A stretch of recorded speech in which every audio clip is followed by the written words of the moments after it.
Povo eleito de Deus, comentando mais um vídeo aqui no canal Sólido Glória. Deus foi o único profeta que falou sem Deus ter mandado ele falar. Eu quero que alguém me prove. Eu já entrei em algumas discussões e até hoje todo mundo se embana e ninguém fala nada. Eu quero que alguém me prova no texto, Deus dizendo assim para Elias: Elias, vai falar com Acabe e fala para ele que não vai chover, não vai cair uma gota de água do céu de Israel. Além de tudo, Elias tinha crédito com Deus. Coisa boa quando a gente tem crédito com Deus. Coisa boa quando a boa palavra sai da nossa boca e Deus assina embaixo. Sabe por quê? Porque Elias estava vendo Israel num período de idolatria, num período onde todos... Esse vídeo não é uma crítica ao jovem pregador, ao servo de Deus, mas eu vou aceitar o desafio. Ele falou para provar no texto. Você não tem um texto claro de Deus dizendo: olha, vai lá e profetiza. Mas, entendendo a revelação bíblica como um todo, toda a escritura, Elias orou, conforme diz a epístola de Tiago. A Bíblia diz que Elias, um homem sujeito às mesmas paixões que nós, orou. Então, primeiro, não houve uma palavra e Deus assinou embaixo. Elias orou e Deus ouviu. Entenda, essa aplicação, ela é muito comum no meio pentecostal. E não vou aqui atacar o jovem por conta disso.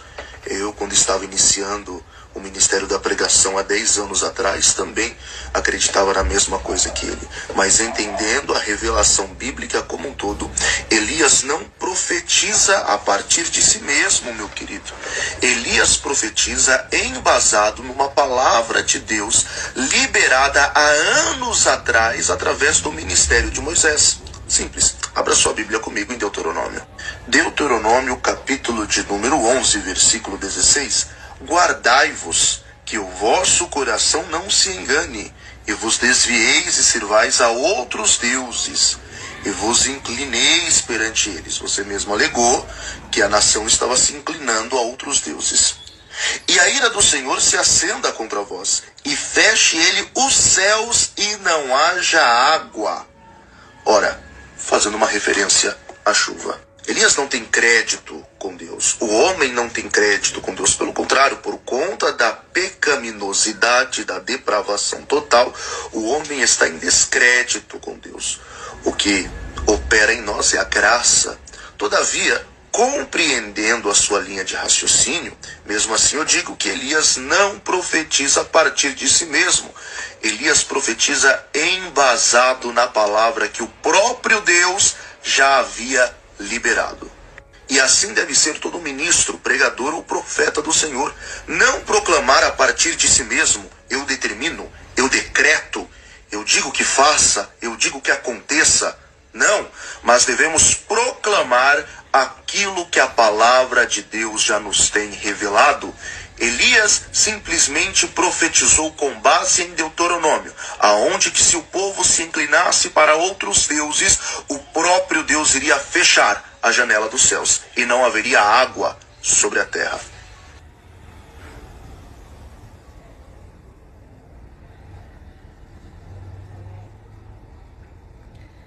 Muito boa palavra a deste jovem reformado. Esse jovem tem qualidades de pastor, aprovado por Deus, sem dúvida nenhuma. Eu vim aqui comentar apenas um pouco, acrescentar um pouco mais de riqueza as palavras deste jovem, contra muitos que são ignorantes por falta de conhecimento da palavra de Deus. A própria palavra de Deus diz: o meu povo perece por falta de conhecimento. É muito interessante que nós vemos aí, porque muitos dizem que Elias decretou e aí Deus assinou embaixo. Não, de maneira nenhuma. Realmente Elias, ele proferiu algo que era uma maldição de Deus já. Ele apenas reforçou. Por quê? Porque ele era o porta-voz ali. Então, da mesma maneira que Deus falava, Elias também falava. Por isso que ele disse: segundo a minha palavra não vai chover. Mas essa minha palavra, a palavra dele era a palavra de Deus. A palavra dele não era outra, não era dele propriamente em si, era a palavra de Deus. Por isso que ele disse, segundo a minha palavra, não vai mais chover. E outra coisa, muitas das vezes o profeta falava propriamente como se fosse o próprio Deus. Eu faço isso, faço aquilo outro, eu mato, eu firo. Era o profeta falando, como se fosse o próprio Deus. Então, quando o profeta falava algo espiritual, não era ele propriamente, não era palavras dele próprio, era palavras de Deus. Era palavras de Deus. É bonito, é lindo ver quando Deus nos dá esse conhecimento da sua palavra para interpretarmos a sua palavra. Agora, por outro lado, a maldição das palavras, ela não tem poder fatalista. O que eu falo com poder fatalista? Quando alguém amaldiçoa alguém, isso não quer dizer que a maldição fatalmente vai se cumprir. Não quer dizer. Como pode se cumprir? Nós vemos que Balaão era um falso profeta que amaldiçoava muitos. E aquele a quem ele amaldiçoasse estava lascado. Era amaldiçoado. Era grandemente amaldiçoado. E ali os amalequitas vão para consultar ele, para ele amaldiçoar Israel. E ali o Senhor fala com ele, com Balaão, aquele falso profeta, falando o seguinte: Balaão, quem são esses aí contigo? Nosso Deus é conhecedor de tudo. Porém, ele puxa a conversa com o falso profeta Balaão.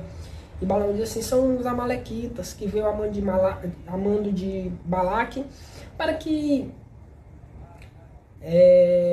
eu amaldiçoasse o Israel. E a gente vê que Balaão até tenta, mas não consegue amaldiçoar. Então as palavras, ela não tem nenhum poder influenciador, nem espiritual contra o povo de Deus. Mas para aqueles que não têm Deus, muitas maldições das palavras, elas vão, e não é que elas têm um poder fatalista como a palavra de Deus, como a voz de Deus que diz que não volta vazia, a palavra de Deus. Mas tem um certo poder, porque a proteção de Deus não está sobre aquele que não tem Deus. E quando alguém profere uma maldição, o inimigo espiritual das trevas, os espíritos maus vão também militar para que aquela maldição aconteça sobre aquela vida. Sobre aquela vida. Da mesma maneira é no mundo espiritual a respeito do povo de Deus.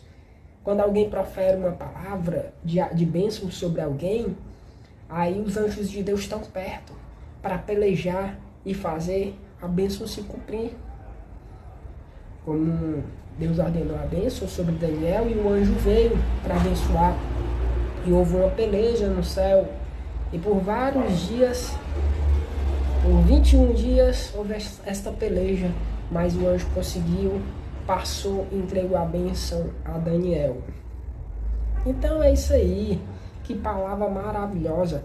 Não conheço esse jovem, mas parabenizo muito pelo conhecimento da parte de Deus que ele tem. E é isso. Conheçamos e prossigamos em conhecer ao Senhor. Fica na graça e na paz do nosso Deus Pai e do Senhor Jesus Cristo. Amém.